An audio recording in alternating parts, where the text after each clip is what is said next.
যদি কেউ আমাদের মুসলমানদের বিরুদ্ধে কোরবানির ভিতরে অ্যাকশন নিতে আসে, আমরা তাদেরকে বলতে চাই, ইব্রাহিম আলাইহিস সালাম যদি আল্লাহকে সন্তুষ্ট করার জন্য নিজের সন্তানের গলায় ছুরি ধরতে পারে, আমরা সেই ইব্রাহিমের সন্তান আল্লাহকে সন্তুষ্ট করার জন্য যদি কোনো দুশমনের গলায় ছুরি ধরতে হয়, আমরা এক পাও পিছপা হব না। ঠিক কিনা বলেন? এজন্য আল্লাহর বিধান নিয়ে কোনো কটূক্তি করা যাবে না। যেখানে আল্লাহর বিধান সেটাই আমরা বাস্তবায়ন করবো। পারবো তো ইনশাআল্লাহ? আসমান যার, জমিন যার, আইন চলবে তার। এই আল্লাহর জমিন আল্লাহর বিধান চলবে। কোনো নাস্তিক মুরতাদের আইন বাংলার জমিনে চলবে না, চলতে দেওয়া হবে না। ঠিক কিনা বলেন? আল্লাহ পাক রব্বুল আলামিন এই আসমান জমিন সৃষ্টি করার আগেই আমাদেরকে 12টি মাস দিয়েছেন। তার ভিতরে আরবাতুন হুরুম 4টি মাসকে সম্মানিত করেছেন। কয়টি মাস? আরো জোরে বলেন, কয়টি? 4টি মাস আরবাতুন হুরুম। তার ভিতরে ধারাবাহিকভাবে 3টি, জিলকদ, জিলহজ আর হচ্ছে মুহররম, আর বাকি একটি হচ্ছে রজব মাস। এই 4টি মাসকে আল্লাহ পাক রব্বুল আলামিন সম্মানিত করেছেন। এই 4টি মাসে আমাদের কিছু করণীয় আছে। বিশেষ করে সকল গুনাহ থেকে আমাদেরকে দূরে সরে আসতে হবে। তার ভিতরে অন্যতম ফজিলতপূর্ণ মাস, এই 4টি মাসের ভিতরেও সবচেয়ে গুরুত্বপূর্ণ এবং ফজিলতপূর্ণ মাস হচ্ছে জিলহজ মাসের প্রথম 10 দিন। জিলহজ মাসের প্রথম 10 দিনের কসম আল্লাহ তাআলা নিজে পবিত্র কোরআনের ভিতরে বলে দিয়েছেন। সূরা ফাজরে, ওয়াল ফাজর, ফজরের কসম করেছেন। এরপরে বলেছেন ওয়ালায়ালিন আশর, 10 রাতের কসম করেছেন। এই 10 প্রথম জিলহজ মাসের প্রথম 10 রাত, প্রথম 10 দিন দিনের ভিতরে সর্বশ্রেষ্ঠ দিন। এবং এই আমল যারা করবে এই দিনে আল্লাহ পাক রব্বুল আলামিন 1 বছর নফল ইবাদত করার সওয়াব তার আমলনামায় দান করবে। বলেন সুবহানাল্লাহ। এজন্য এই জিলহজ মাসে বেশি বেশি ইবাদত করার দরকার আছে না নাই? এই জিলহজ মাসের প্রথম 10 দিনে 10টি আমলের কথা বলবো। কয়টি আমল? আরো জোরে বলেন, কয়টি? 10টি আমল। এই 10টি আমল আমরা বাসা পর্যন্ত নিয়ে যাব এবং জিলহজ মাসের প্রথম 10 দিন আমলগুলো করার চেষ্টা করবো। পারবো না ইনশাআল্লাহ? যেহেতু সামনে জিলহজ মাস আসতেছে, আজকে হচ্ছে 27 তারিখ। আজকে কয় তারিখ? জিলকদ মাসের 27 তারিখ। সামনের সোমবার 30 তারিখ পড়বে। সোমবার সন্ধ্যার আগ থেকে সন্ধ্যার সময় জিলহজ মাসের চাঁদ উঠবে। আমাদের এই সময় থেকে আমল করা শুরু করব এবং জিলকদ মাসেও আমরা বেশি বেশি করে আমল করার চেষ্টা করবো, কারণ এই মাসে হচ্ছে সম্মানিত মাস। এজন্য বেশি বেশি করে আমল করতে পারবো তো ইনশাআল্লাহ? জিলহজ মাসের প্রথম 10 দিন আল্লাহর পাক রব্বুল আলামিনের কাছে সবচেয়ে বেশি প্রিয় এবং সাহাবায়ে কেরাম জানিয়ে দিয়েছেন আমাদেরকে এই মাসে নবীজি সাল্লাল্লাহু আলাইহি সাল্লাম সবচেয়ে বেশি আমল করতেন প্রথম 10 দিনে। এজন্য আমরাও এই মাসটাকে হেলায় খেলায় কাটিয়ে দিব না। কেননা যত ইসলামিক মৌলিক বিধান রয়েছে সব আপনি জিলহজ মাসের প্রথম 10 দিনে পাবেন। নামাজ আপনি জিলহজ মাসের প্রথম 10 দিনে পড়তে পারবেন, রোজাও রাখতে পারবেন, হজ এই জিলহজ মাসের প্রথম 10 দিন। ঠিক কি না? আপনি কিন্তু জিলহজ মাস ছাড়া অন্য কোনো মাসে কি করতে পারবেন না? হজ করতে পারবেন না। আবার কোরবানির ইবাদতটা এটা আপনি জিলহজ মাসের 10 তারিখেই করতে হবে। 10, 11, 12 3 দিন সময়। সুতরাং এই জিলহজ মাসের ফজিলত কম না বেশি? আবার কেউ যদি জাকাত দিতে চায় জিলহজ মাসে জাকাতও দিতে পারবে, কোনো সমস্যা নাই। সুতরাং এই জিলহজ মাসে সব ইবাদত আল্লাহ পাক রব্বুল আলামিন একসাথে দিয়েছেন। সুতরাং এই মাসটা হচ্ছে সম্মানিত মাস। এই মাসে আমরা কি কি আমল করব? 1 নাম্বার আমাদের কাজ হচ্ছে সকল গুনাহ ছেড়ে দিয়ে আল্লাহর কাছে তাওবা করব। করা যাবে তো ইনশাআল্লাহ? আমাদের দ্বারা গুনাহ হয়ে যায়, গুনাহ থেকে আমাদেরকে মুক্ত থাকতে হবে। গুনাহ হয়ে যাবে, সাথে সাথে তাওবা করতে হবে কার কাছে? হাদিসের ভিতরে আসছে আত্তাইবু মিনাজ যামবি কামাল্লা জামবালা, যে ব্যক্তি সঠিকভাবে তাওবা করে আল্লাহ পাক রব্বুল আলামিন তার পিছনের সব গুনাহ ক্ষমা করে দেয়। বলেন সুবহানাল্লাহ। আল্লাহ পাক রব্বুল আলামিন নিজেই বলে দিয়েছেন 28 নম্বর পারার 20 নম্বর পৃষ্ঠার 2 নম্বর লাইন সূরা তাহরিমের 8 নম্বর আয়াতের প্রথম অংশে আল্লাহ বলছেন, ইয়া আইয়ুহাল্লাযীনা আমানু তুবু ইলাল্লাহি তাওবাতান নাসুহা। ও ইউ হ্যাভ বিলিভার্স, ঈমানদারগণ তোমরা সঠিকভাবে তাওবা করো। যদি সঠিকভাবে তাওবা করতে পারো আমি আল্লাহ তাআলা তোমাদের পিছনে যত গুনাহ আছে সব গুনাহ আমি আল্লাহ তাআলা ক্ষমা করে দিব। বলেন সুবহানাল্লাহ। আপনার গুনাহ যতই বড় হোক না কেন, আপনার গুনাহ যদি হয় পাহাড় পরিমাণ, মনে রাখবেন আল্লাহর দয়া সাগরের চেয়েও বড়। বলেন আল্লাহু আকবার। আপনার গুনাহ যদি হয় সাগরের চেয়েও বড়, আল্লাহর দয়া হচ্ছে আসমানের চেয়েও বড়। আপনার গুনাহ যদি আসমানের মতো হয়, আল্লাহর দয়া আরশে আজিমের চেয়েও বড়। সুতরাং হতাশ হওয়া যাবে না। গুনাহ করে ফেলেছেন, শয়তানের ধোকায় পড়ে আল্লাহর কাছে যদি আপনি তাওবা করেন, সঠিকভাবে ফিরে আসেন, ওই গুনাহ আর না করেন, তাহলে আল্লাহ তাআলা পিছনে যত গুনাহ আছে সব গুনাহ আল্লাহ তাআলা ক্ষমা করে দেন। বলেন সুবহানাল্লাহ। এজন্য আমাদের 1 নাম্বার কাজ কি বলেন তো? গুনাহ ছেড়ে দিয়ে তাওবা করতে হবে। করা যাবে তো ইনশাআল্লাহ? গুনাহ ছেড়ে দিয়ে তাওবা করব। এবং 2 নাম্বার কাজ হচ্ছে, যারা আমরা কোরবানি দেওয়ার ইচ্ছা পোষণ করেছি, আমরা জিলহজ মাস শুরু হওয়ার আগেই, আগামী সোমবার সন্ধ্যার আগেই চুল এবং নখ, শরীরের অবাঞ্ছিত যে পশমগুলো আছে সেগুলো আমরা কেটে ফেলবো। এই 10 দিন আমরা কাটবো না, একেবারে ঈদের পরে তারপরে কাটবো। করা যাবে তো ইনশাআল্লাহ? যারা আমরা কোরবানি দেওয়ার ইচ্ছা করেছি, নবী সাল্লাল্লাহু আলাইহি ওয়াসাল্লাম জানিয়ে দিয়েছেন যারা কোরবানি করবে তারা যাতে করে চুল নখ না কাটে। কেননা যারা হাজী সাহেবরা অলরেডি কিন্তু কাবা শরীফে চলে গেছে, এরা এই 10 দিন তারা চুলও কাটবে না, নখও কাটবে না। আমরা তাদেরকে অনুসরণ করে আমরাও চুল নখ কাটবো। যারা কোরবানি দিবেন না তারাও কাটবেন না, চুলও কাটবেন না, নখও কাটবেন না, মোছও ছোট করবেন না। আপনি এখন থেকে সোমবারের আগেই, সন্ধ্যার আগেই মোছ যদি ছোট করার দরকার হয় আপনি সেটা ছোট করে রাখবেন। অবাঞ্ছিত পশমগুলো যদি কাটার দরকার হয় সেগুলো কেটে রাখবেন।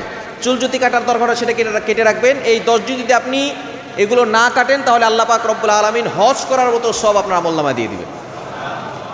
সুতরাং এটা করতে পারবো তো ইনশাআল্লাহ। আমরা তাদেরকে অনুকরণ করছি, কেননা তারা কাবা ঘর তাওয়াফ করবে একেবারে পাগলের বেশে, 2টা কাপড় পরে, সাদা কাপড় পরিহিত দুইজন, সেটা গরিব হোক আর ধনী হোক, বাদশা হোক আর ফকির হোক, টাকা পয়সার মালিক থাকুক অথবা টাকা পয়সা না থাকুক, সকলে এক কাপড়ে থাকবে, ঠিক কিনা? এক কাপড়ে তারা চুল কাটবে না, তারা নখ কাটবে না। তারা আল্লাহকে প্রমাণ করবে যে আল্লাহ তোমার ভালোবাসা আমরা পাগল হয়ে যাচ্ছি। চুলগুলো এলোমেলো থাকবে। তারা আরাফার ময়দানে ছুটবে, সেখান থেকে আবার মিনায় যাবে, মুজদালিফায় যাবে, পাথর মারতে যাবে। এই সকল কাজগুলো তারা করবে কাকে সন্তুষ্ট করার জন্য? আরো যেমন কাকে সন্তুষ্ট করার জন্য? আল্লাহকে সন্তুষ্ট করার জন্য। তারা যদি চুল নখ কাটবে না, আমরাও চুল নখ কাটবো না, তাহলে আল্লাহ পাক রব্বুল আলামিন আমাদের আমল নামে হজের সব দান করে দিবে, বলেন সুবহানাল্লাহ। এই জন্য অনুসরণ করা দরকার আছে না নাই? করতে পারবো তো ইনশাআল্লাহ। যারা কোরবানি দিব আর যারা কোরবানি দিব না উভয়ই আমরা আগে থেকে সব কিছু কেটে রাখবো। এই 10 দিনে আমরা চুল নখ অবাঞ্ছিত পশমগুলো কাটবো না। করা যাবে না ইনশাআল্লাহ? কেন অনুসরণ করলে আল্লাহ পাক রব্বুল আলামিন হতে পারে এই উসিলা আমাদেরকে জান্নাত দিতে পারে। হযরত মূসা আলাইহিস সালাম, ফেরাউন যখন তার সাথে জাদু নিয়ে এমনভাবে মূসা আলাইহিস সালামের সাথে লেগে গিয়েছেন, ফেরাউন বলে আমার জাদুকরেরা শক্তিশালী, মূসা যে জাদু দেখায়, মূসা কি জাদু দেখায় নাকি আল্লাহর অলৌকিক ক্ষমতা প্রকাশ করে? মূসা আলাইহিস সালাম কি জাদু দেখান নাকি আল্লাহর ক্ষমতা প্রকাশ করে? এবার ফেরাউন বলতেছে যে আমার যে জাদুকর আছে তাদের সামনে দেখি তার কত বড় সাপ হয়েছে, সাপের সামনে জাদু দেখাবে। এবার মূসা আলাইহিস সালাম যখন আসছে তার লাঠি নিয়ে, তার লাঠি হচ্ছে বড় মুজিজার লাঠি, এই লাঠি ছেড়ে দিলে বিশাল বড় সাপ হয়ে যায়, বলেন আল্লাহু আকবার। আবার এই লাঠি যখন পানিতে আঘাত করে, সাগরের মাঝখানে আল্লাহ পাক রব্বুল আলামিন রাস্তা তৈরি করে দেন, বলেন সুবহানাল্লাহ। এমন চমৎকার লাঠি ছিল মূসা আলাইহিস সালামের। মূসা আলাইহিস সালাম এই লাঠি যখন ছাড়ার জন্য গিয়েছেন, তখন সকল জাদুকর একটা ইউনিফর্মে আসছে, তারা সকলে একটা লেবাস পরে আছে। মূসা আলাইহিস সালামকে বলছে তুমি যেহেতু এখানে তোমার সাপ দেখাবে, তুমিও তোমার এই পোশাকটাকে চেঞ্জ করো। মূসা আলাইহিস সালাম বলছেন যে না, আমি এই পোশাক চেঞ্জ করবো না, আমি যে পোশাকে থাকবো এটাই পোশাক, আমি পোশাক চেঞ্জ করতে পারবো না। এবার মন্ত্রী যে ছিল সে বলেছে ঠিক আছে, মূসা যেহেতু এই পোশাক চেঞ্জ করবে না, তোমরা মূসার মতো পোশাক পরিধান করো। যেহেতু খেলার মাঠে সকলের একই পোশাক হতে হয়, এজন্য যারা জাদুকর ছিল, ফেরাউনের জাদুকর, তারা চিন্তা করছে ঠিক আছে তাহলে আমরা মূসার মতো পোশাক পরি। অনেকে মহব্বত করে মূসা আলাইহিস সালামের মতো পোশাক পরেছে, কেননা মূসা আলাইহিস সালামের পোশাক অনেকের কাছে ভালো লাগতো। সে মূসা আলাইহিস সালামের প্রতি ঈমান আনে নাই, আল্লাহর প্রতি ঈমান আনে নাই, কিন্তু পোশাক ভালো লাগতো। শেষ পর্যন্ত যারা মূসা আলাইহিস সালামকে মহব্বত করে যেই জাদুকররা পোশাক পরেছে, আল্লাহ পাক রব্বুল আলামিন তাদের জন্য হেদায়েত কবুল করে নিয়েছেন, বলেন সুবহানাল্লাহ। তারা সকলে ঈমান এনেছে, আল্লাহকে বিশ্বাস করেছে। মূসা আলাইহিস সালাম আল্লাহকে বলেন আল্লাহ, তারা তো আমার বিপক্ষে দাঁড়িয়েছিল, তারা আমার বিপক্ষে জাদু দেখিয়েছিল। আল্লাহ পাক রব্বুল আলামিন বলেন মূসা, তুমি যে পোশাকটা পরো সেই পোশাকটাকে তারা মহব্বত করেছে, এজন্য আমি আল্লাহ তাআলা তাদেরকে হেদায়েত দিয়ে দিয়েছি, বলেন সুবহানাল্লাহ। এজন্য হাজী সাহেবরা এখন কাবা শরীফের আশপাশে ঘোরাঘুরি করবে, উমরা করবে, কাবা শরীফ তাওয়াফ করবে, তারা চুল নখ কাটবে না। আমরা যদি চুল নখ না কাটি তাহলে হাজী সাহেবদের মতো আল্লাহ পাক রব্বুল আলামিন, যেহেতু হাজী সাহেবরা একবারে নিষ্পাপ হয়ে তাদের দেশে ফিরবে, যদি সঠিকভাবে আল্লাহকে খুশি করার জন্য তারা হজ করে, ঠিক তদ্রুপভাবে যদি আমরাও এভাবে আমল করি, তাদেরকে অনুসরণ করে, আল্লাহ তাআলা আমাদের সকল গুনাহ খাতাগুলো ক্ষমা করে দিবে, বলেন সুবহানাল্লাহ। তাহলে আমাদের দ্বিতীয় নাম্বার কাজ হচ্ছে জিলহজ মাসের প্রথম 10 দিন আমরা কি করব না?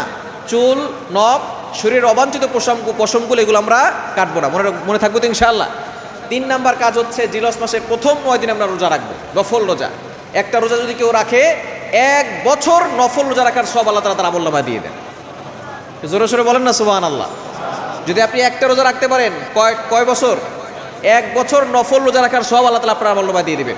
বিশেষ করে আপনি জিলহজ মাসের 9 তারিখে অর্থাৎ আরাফার দিন আপনি রোজা রাখার চেষ্টা করবেন। জিলহজ মাসের কত তারিখ? 9 তারিখ।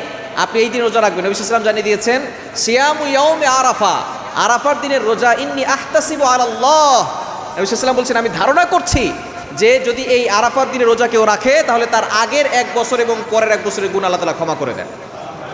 অর্থাৎ 2 বছর, আগের 1 বছরের গুনাহ, পরের 1 বছরের গুনাহ আল্লাহ পাক রব্বুল আলামিন ক্ষমা করে দিবেন। এজন্য রোজা রাখতে পারবো তো ইনশাআল্লাহ। বিশেষ করে 9 দিন রোজা রাখার চেষ্টা করবেন। যদি সময় সুযোগ না থাকে 2 দিন রাখতে পারেন, 3 দিন রাখতে পারেন, আপনি ব্যস্ততার ভিতরে থাকতে পারেন, তবে অবশ্যই জিলহজ মাসের 9 তারিখে আপনি রোজা রাখার চেষ্টা করবেন।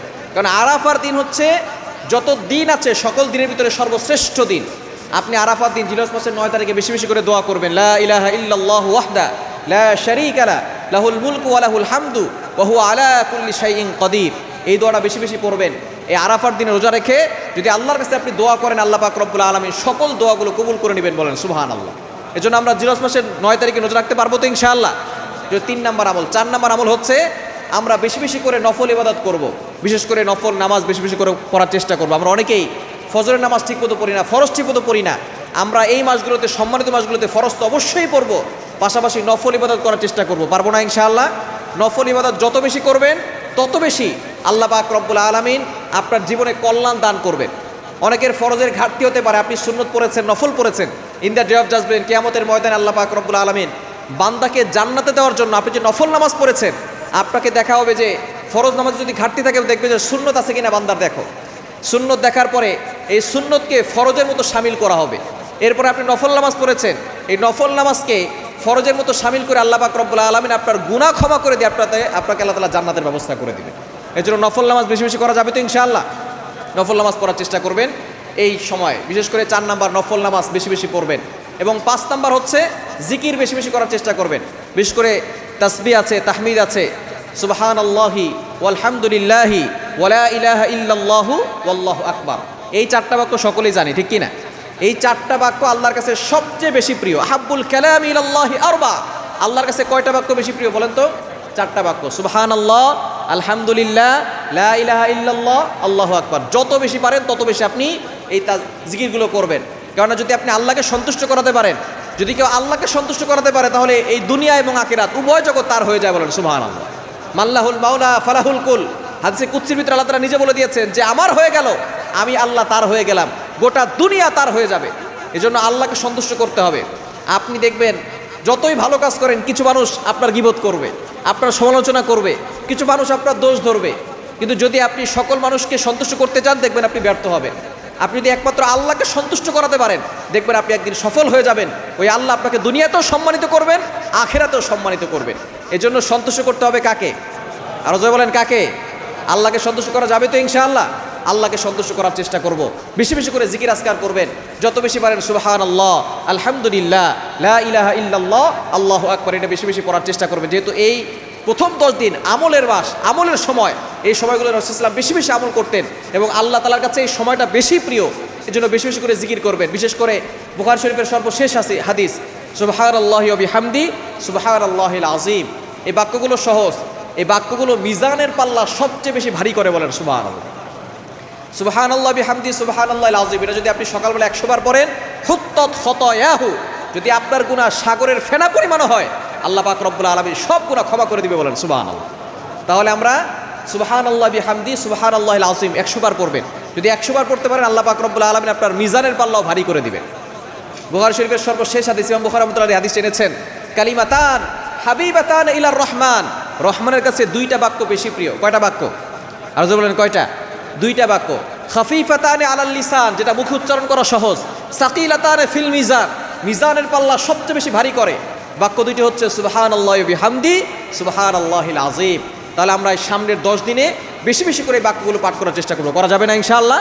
5 নম্বরে জিকির বেশি বেশি করব। 6 নাম্বার আমরা দান করব, আল্লাহর জন্য খরচ করব, যতটুকু পারি ডোনেশন করার চেষ্টা করব। কেননা দান হচ্ছে এমন একটা ইবাদত, আস-সাদাকাতু তুতফি গাদাবার রব্বি ওয়া তাদফাউ মিতাতাসসু। যখন কোনো বান্দা এমন কোনো কাজ করে যে আল্লাহ তাআলা তার প্রতি রাগান্বিত হয়ে গেছেন, ওই বান্দা যখন আল্লাহর জন্য খরচ করে, আল্লাহর জন্য দান করে, কাউকে দেখানোর জন্য না, কোনো লৌকিকতা নয়, আল্লাহকে দেখানোর জন্য যে ব্যক্তি আল্লাহর জন্য খরচ করে, আল্লাহ পাক রব্বুল আলামিন ওই বান্দার প্রতি সন্তুষ্ট হয়ে যায়, বলেন সুবহানাল্লাহ। আস-সাদাকাতু তাদুররুল বালা, donation protect from all accident, সকল বিপদ আপদ থেকে, বালা মুসিবত থেকে আপনাকে হেফাজত করবে। এজন্য দান করতে পারবো তো ইনশাআল্লাহ? আপনি 6 নাম্বার যত বেশি পারবেন দান করবেন। এই দান আপনার বিপদ দূর করবে, আপনার অভাব দূর করবে। এবং আল্লাহ তাআলা নিজে বলে দিয়েছেন, আপনি যতটুকু দান করবেন এটাকে আল্লাহ তাআলা 700 গুণ বাড়িয়ে আপনাকে সওয়াব দিবেন, বলেন সুবহানাল্লাহ। দুনিয়াতেই আপনি 10 গুণ বেশি পাবেন। মান জাবিল হাসনাতি ফালাহু আশরু আমসালিহা, যে ব্যক্তি একটা ভালো কাজ করে, আল্লাহ পাক রব্বুল আলামিন 10 গুণ বেশি সওয়াব দান করেন। এবং এই দানের ক্ষেত্রটা যেহেতু এই 10 দিনে বেশি বেশি আল্লাহ পাক রব্বুল আলামিন আপনাকে সওয়াব দিবেন, এজন্য আপনি যতটুকু পারেন দান করার চেষ্টা করবেন। করা যাবে তো ইনশাআল্লাহ? 7 নাম্বার হচ্ছে আমরা ধৈর্য ধারণ করব। কেননা জিলহজ এই পুরা মাসটাই কিন্তু ধৈর্যের একটা শিক্ষা দেয়। হজের সময় যারা হাজি সাহেবরা আছেন, যারা উমরা করেছেন, যারা হজ করেছেন, তারা জানেন হজ করতে কিন্তু অনেক কষ্ট হয়। উমরা করতে যদিও কষ্ট কম হয়, কিন্তু হজ করতে অনেক কষ্ট হয়। কাবা শরীফ 7 বার চক্কর দেওয়া, এরপরে সাফা মারোয়া 7 বার সাই করা, এরপরে আবার আরাফার ময়দানে যাওয়া, মিনা মুজদালিফায় যাওয়া, অনেক কষ্টের ব্যাপার। আমরা অনেকে মুরব্বী যখন হই তখন আমরা হজ করতে যাই, ঠিক কি না? মুরব্বী, কেননা অনেকে চিন্তা করে যদি আগে আগে হজ করে আসে তাহলে তো আর সুদ খাওয়া যাবে না, তাহলে আর ঘুষ খাওয়া যাবে না, অন্যায় কাজ করা যাবে না, মানুষের মাল আত্মসাৎ করে খাওয়া যাবে না, দুর্নীতি করা যাবে না, চাঁদাবাজি করা যাবে না, টেন্ডারবাজি করা যাবে না। এই জন্য তারা চিন্তা করে একেবারে সব কিছু খাওয়া দাওয়ার পরে শেষ বয়সে হজ করে আসবো, একবারে নিষ্পাপ হয়ে বাংলাদেশ এসে হাদি সাহেব না লিখলে যারা লিখবে না তাদেরকে আমি আক্রমণ করব। হাদি সাহেব দেখানোর জন্য অনেকেই হজ করতে যায়, এরকম লোক আছে না নাই? খবরদার, হজ করব কার জন্য? আরো জোরে বলেন, কার জন্য? আল্লাহর জন্য হজ করতে হবে। এবং আমরা আগে আগে হজ করার চেষ্টা করবো, কারণ এটা একটা কষ্টের বিষয়। শারীরিকভাবে আপনাকে কষ্ট করতে হবে সেখানে। আপনি যদি সেই বৃদ্ধ বয়সে যান, যখন নড়াচড়া করতে পারে না, অজু করেছে, রুকু করতে গেলে অনেক সময় বায়ু চলে আসে, এমন অবস্থা হয়ে যায়, এই সময় হজ করতে যায়, যখন দেখা যায় সে ভালো করে রুকুনগুলো আদায় করতে পারে না, ঠিকঠাক মতো সে হজ পরিপূর্ণভাবে করতে পেরেছে নাকি পারে নাই, সেটাই অনেকে বোঝে না। এজন্য অবশ্যই যখন আপনার শক্তি থাকবে, আল্লাহ তাআলা যে যৌবন দিয়েছেন, এই যৌবনের সময় যদি আপনার হজ ফরজ হয়, আপনি অবশ্যই হজ করতে যাবেন। করা যাবে তো ইনশাআল্লাহ? আল্লাহ পাক রব্বুল আলামিন আমাদের সকলকে কাবা শরীফ তাওয়াফ করার তৌফিক দান করেন। সকলে বলেন আমিন, আরও জোরে বলেন আমিন। এজন্য ইব্রাহিম আলাইহিস সালাম ত্যাগ করেছেন। এই হজের সময় কোরবানি দিতে হয়। হজের শিক্ষা হচ্ছে ত্যাগের শিক্ষা, কোরবানির শিক্ষা, ত্যাগের শিক্ষা। ইব্রাহিম আলাইহিস সালাম ত্যাগ করেছেন, স্যাক্রিফাইস করেছেন। আমাদেরকেও ত্যাগ করতে হবে, ধৈর্যের পরীক্ষা দিতে হবে। আপনি যেহেতু মুমিন, আপনার উপরে বিপদ আসবে, বালা মুসিবত আসবে, কষ্ট আসবে, কিন্তু ধৈর্য হারা হওয়া যাবে না। ধৈর্য ধারণ করতে হবে কার উপর? আরও জোরে বলেন, কার উপর? আমরা এখান থেকে শিক্ষা নিব, যাতে করে আমরা ধৈর্য ধারণ করতে পারি। করতে পারবো তো ইনশাআল্লাহ? 8 নাম্বার হচ্ছে আমরা বিশেষ করে তাকবীর দিব। আইয়ামে তাশরিকের যে দিনগুলো আছে, জিলহজ মাসের 9 তারিখ থেকে শুরু করে 13 তারিখ আসর পর্যন্ত মোট 23 ওয়াক্ত নামাজে আমরা প্রত্যেক নামাজের পরে একবার আল্লাহু আকবার, আল্লাহু আকবার, লা ইলাহা ইল্লাল্লাহু, আল্লাহু আকবার, আল্লাহু আকবার, ওয়ালিল্লাহিল হামদ, এই তাকবীর দিতে পারবো না ইনশাআল্লাহ?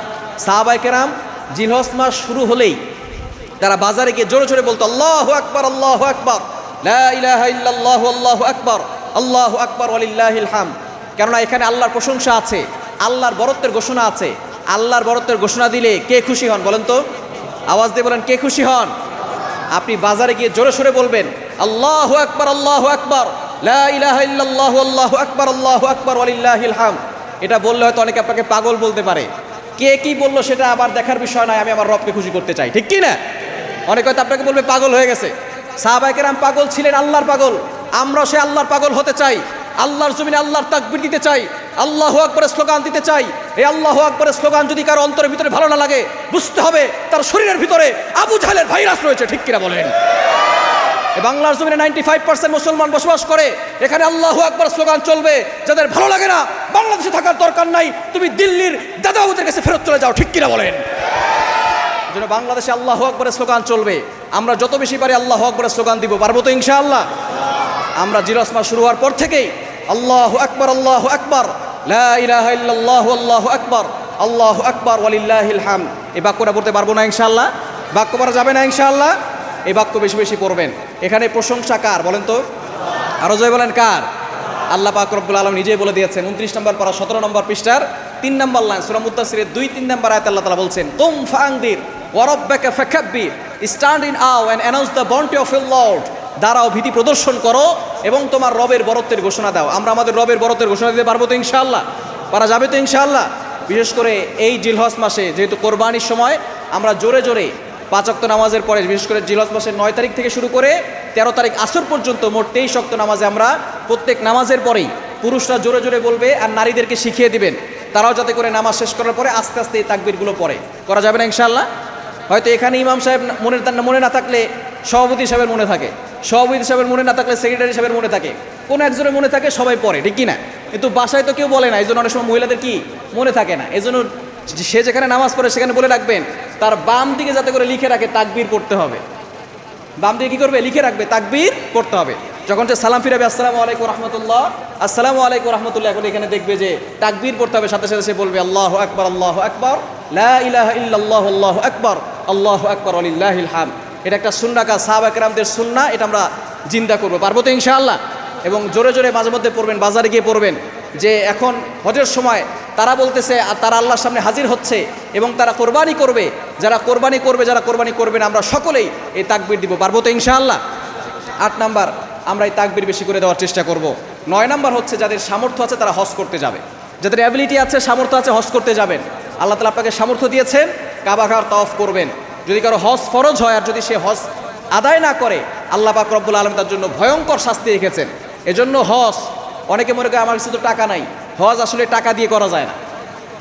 কোটি কোটি টাকার মালিক হজ করতে পারেন এরকম লোক আছে না নাই? কয়েকটা বিল্ডিংয়ের মালিক হজ করতে পারেন এরকম লোক আছে না নাই? হজ আসলে টাকা দিয়ে হয় না। হজে যখন আল্লাহ ডাক দিবে, আপনার টাকা না থাকলেও আপনি সেখানে হাজির হতে পারবেন, ঠিক কি না? এজন্য আল্লাহর কাছে নিয়ত থাকতে হবে, খালেস নিয়ত। আল্লাহ, আমার টাকা পয়সা নাই তো কি হয়েছে, আল্লাহ তুমি তো গরিব না, তুমি তো ধনী, আল্লাহ তুমি আমাকে তোমার বান্দা হিসাবে আমাকে সেই কাবা ঘর তাওয়াফ করার সুযোগ করে দাও। এভাবে আল্লাহর কাছে দোয়া করবেন এবং নিজে চেষ্টা করে যাবেন যে ওই কাবা শরীফ দেখবো যেখানে নবী সাল্লাল্লাহু আলাইহি সাল্লাম হেঁটেছেন, ওই মদিনা শরীফ দেখবো যেখানে নবী সাল্লাল্লাহু আলাইহি সাল্লাম শুয়ে আছেন। এই নবীজির প্রতি ভালোবাসা যদি অন্তরে থাকে, দেখবেন একদিন এই ভালোবাসা, আল্লাহর প্রতি মহব্বত আপনাকে সেই কাবা ঘর তাওয়াফ করাবে, ঠিক কিনা বলেন? এজন্য দোয়া করতে হবে কার কাছে? আরো জোরে কার কাছে? ইখলাস থাকতে হবে, খালেস নিয়ত থাকতে হবে। ইখলাস থাকার পরেও আপনি নিয়ত করে আছেন, চেষ্টা করছেন, যদি আপনি হজ করতে নাও পারেন, নবী সাল্লাল্লাহু আলাইহি ওয়াসাল্লাম বলেছেন যে ব্যক্তি চেষ্টা করলো আর নিয়ত করলো কিন্তু হজে সে যেতে পারে নাই, আল্লাহ পাক রব্বুল আলামিন তাকে সম্পূর্ণ হজ আদায় করার সওয়াব দান করে দিবেন। তো নিয়ত করলে সমস্যা কোথায়? নিয়ত করতে পারবো না ইনশাআল্লাহ?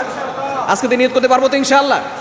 এক বাদাম বিক্রেতা বাদাম বিক্রি করে, তো এক ধনী লোক তার কাছ থেকে বাদাম কিনেছে। কিছুদিন পরে সে হজ করতে গেছে, যাওয়ার পরে দেখে যে বাদাম বিক্রেতা সেও হজ করতে আসছে। এখন সে অবাক হয়ে গেল, আমি না হয় আল্লাহ তাআলা আমাকে ধনী বানিয়েছেন, টাকা পয়সা আছে, কিন্তু এই বাদাম বিক্রেতা তার কাছে কত টাকা আছে, সে কীভাবে হজ করতে আসলো? তাকে জিজ্ঞেস করেছে, ভাই তুমি এখানে কিভাবে হজ করতে আসলা? তুমি তো বাদাম বিক্রি করো। সেই ভদ্রলোক বলতেছে যে দেখেন, আমি বাদাম বিক্রি করি কিন্তু আমার আল্লাহ তো বাদাম বিক্রি করে না। আল্লাহ কি বাদাম বিক্রি করে?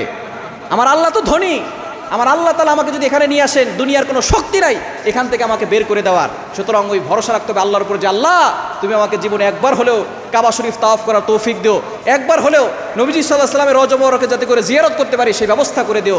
এই দোয়া করতে পারবো তো ইনশাআল্লাহ?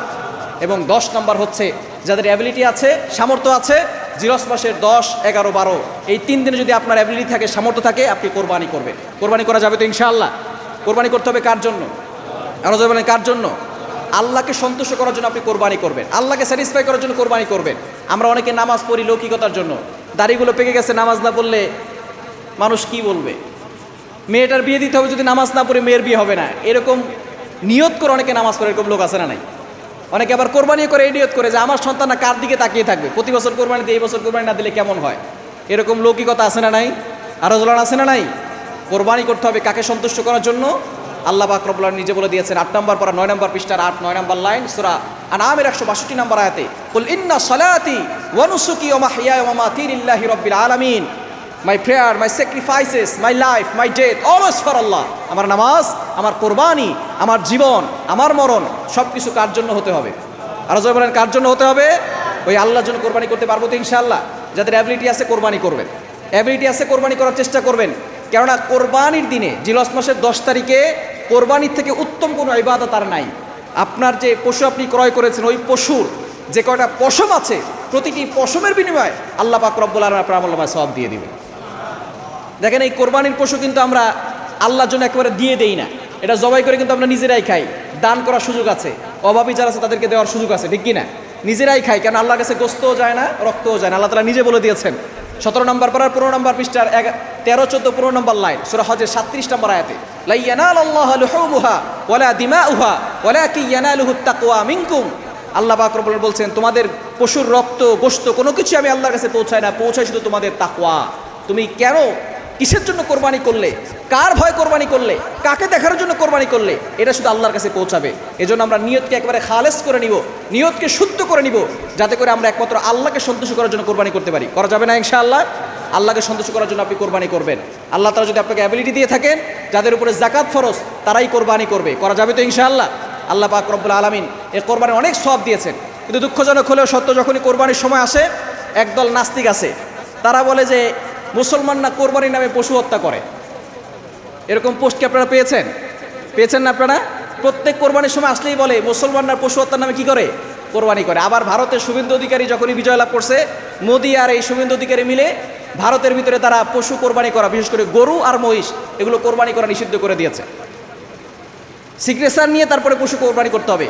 কিন্তু আপনি যাচাই বাছাই করে দেখবেন, ভারত এমন একটা দেশ যেখান থেকে প্রায় তার আশেপাশে 6টা মুসলিম বড় বড় কান্ট্রিতে ভারত প্রতি বছর প্রায় 1,25,00,000 এই কোটি গোস্ত তারা মানুষের কাছে বিতরণ করে। অর্থাৎ গোস্ত রপ্তানি, গরুর গোস্ত রপ্তানি তারা ভারত থেকে বেশি করতেছে মুসলমান দেশে। কিন্তু মুসলমান যখন গরু কোরবানি করবে তখন তাদের সমস্যা হয়ে যায়। তারা যে পাঠা বলি দেয় তাতে কোনো সমস্যা নাই, কিন্তু যখনই মুসলমানরা গরু কোরবানি করতে যায় তখনই তাদের সমস্যা, তখনই তাদের বাধা হয়ে দাঁড়ায়। আপনি অন্য দেশের দিকে খেয়াল করেন, আমাদের বাংলাদেশের ভিতরে হিন্দুরা নিরাপদে আছে, আমরা কখনো তাদের মন্দির ভাঙতে যাই না। কি বলেন, মন্দির ভাঙতে যাই? আমরা কখনো মন্দির ভাঙতে যাই না। দৃষ্টান্ত প্রমাণ হচ্ছে হাটাজারি মাদ্রাসার পাশে বিশাল বড় মন্দির আছে, আজ পর্যন্ত কেউ প্রমাণ দেখাতে পারবে না যে কোনো ছাত্র এই মন্দির উপর আক্রমণ করেছে। ইন্দোনেশিয়ায় 50 লক্ষ মাত্র সংখ্যালঘু হিন্দু আছে, সেখানে তাদের মন্দির আছে। আজ পর্যন্ত ইন্দোনেশিয়া যে মুসলিম কান্ট্রি, তারা কখনো হিন্দুদের উপরে নির্যাতন করে নাই, কখনো মন্দির ভেঙে দেয় নাই। একমাত্র ভারত, যেখানে আমার মুসলমান ভাইদের উপরে নির্যাতন করা হচ্ছে।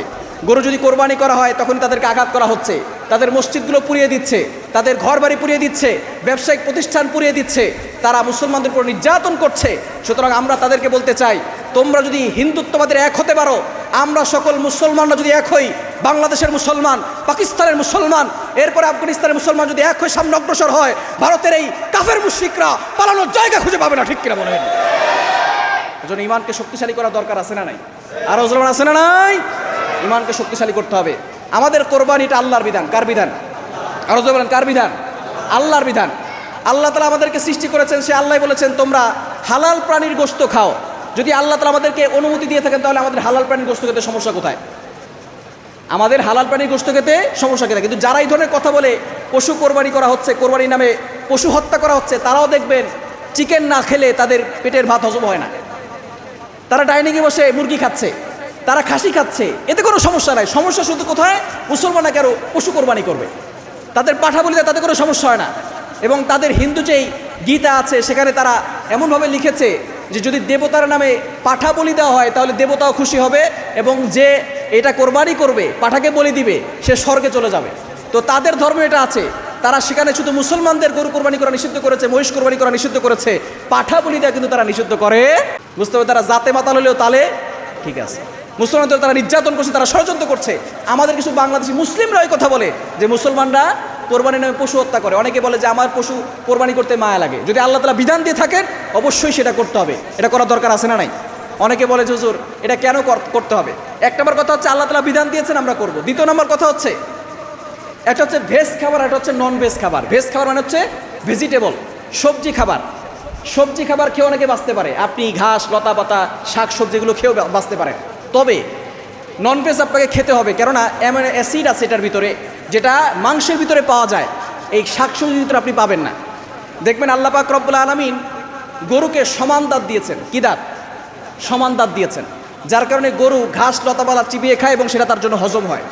কিন্তু আল্লাহ পাক রব্বুল আলামিন হিংস্র প্রাণী, মাংসাশী প্রাণী চিতাবাঘ, একে আল্লাহ তাআলা সমান দাঁত দেন নাই, তাদেরকে সুচালু দাঁত দিয়েছেন। কি দাঁত দিয়েছেন? সুচালু দাঁত দিয়েছে। তারা প্রাণী শিকার করে খায়। গরুকে আল্লাহ তাআলা দিল সমান দাঁত, সে শাকসবজি খাবে, সেটা তার জন্য হজম হবে। সে যদি বিড়াল খায় তাহলে কি সেটা তার ভিতরে হজম হবে? কিন্তু হিংস্র প্রাণী বাঘ, চিতাবাঘকে আল্লাহ তাআলা সোচালু দাঁত দিয়েছেন, এই সোচালু দাঁত দিয়ে সে প্রাণী খাবে, এটা তার জন্য হজম হবে। যার কারণে সমান দাঁত না থাকার কারণে সে যদি শাকসবজি খায় সেটা তার পেটের ভিতরে হজম হয় না। কিন্তু আল্লাহ তাআলা মানুষকে সমান দাঁতও দিয়েছেন, আবার সোচালু দাঁতও দিয়েছেন। দেখবেন প্রত্যেকটা মানুষের কাছে সমান দাঁত আছে, আবার দুই পাশে সোচালু দাঁত আছে। আল্লাহ তাআলা সমান দাঁত এই জন্য দিয়েছে সে ভেজিটেবল খাবে, শাকসবজি খাবে। আবার আল্লাহ তাআলা সোচালু দাঁত এই জন্য দিয়েছে এ মানুষ হয়েও সে প্রাণী খাবে, যাদের ভিতরে তার শরীরের ভিতরে প্রোটিন যোগাবে এবং সে সুস্থ থাকতে পারবে, ভালো থাকতে পারবে। সুতরাং আল্লাহ তাআলা যে বিধান আমাদেরকে সিস্টেম করে দিয়েছেন সেটাই বাস্তবায়ন করতে হবে। যদি কেউ আমাদের মুসলমানদের বিরুদ্ধে কোরবানির ভিতরে অ্যাকশন নিতে আসে, আমরা তাদেরকে বলতে চাই, ইব্রাহিম আলাইহিস সালাম যদি আল্লাহকে সন্তুষ্ট করার জন্য নিজের সন্তানের গলায় ছুরি ধরতে পারে, আমরা সেই ইব্রাহিমের সন্তান আল্লাহকে সন্তুষ্ট করার জন্য যদি কোনো দুশমনের গলায় ছুরি ধরতে হয়, আমরা এক পাও পিছপা হব না। ঠিক কিনা বলেন? এজন্য আল্লাহর বিধান নিয়ে কোনো কটূক্তি করা যাবে না। যেখানে আল্লাহর বিধান সেটাই আমরা বাস্তবায়ন করবো। পারবো তো ইনশাআল্লাহ? আসমান যার, জমিন যার, আইন চলবে তার। এই আল্লাহর জমিন আল্লাহর বিধান চলবে, কোনো নাস্তিক মুরতাদের আইন বাংলার জমিনে চলবে না, চলতে দেওয়া হবে না। ঠিক কিনা বলেন? আল্লাহ পাক রব্বুল আলামিন আমাদের সকলকে কবুল করেন, সকলে বলেন আমিন। আমরা যাতে করে পরিপূর্ণভাবে এই জিলহজ মাসের প্রথম 10 দিনে ইবাদত করতে পারি এবং বিশেষ করে যাদের অ্যাবিলিটি আছে আমরা খালেস নিয়তে আল্লাহকে সন্তুষ্ট করার জন্য কোরবানি করতে পারি। আল্লাহ তাআলা সকলকে তৌফিক দান করেন, সকলে বলেন আমিন।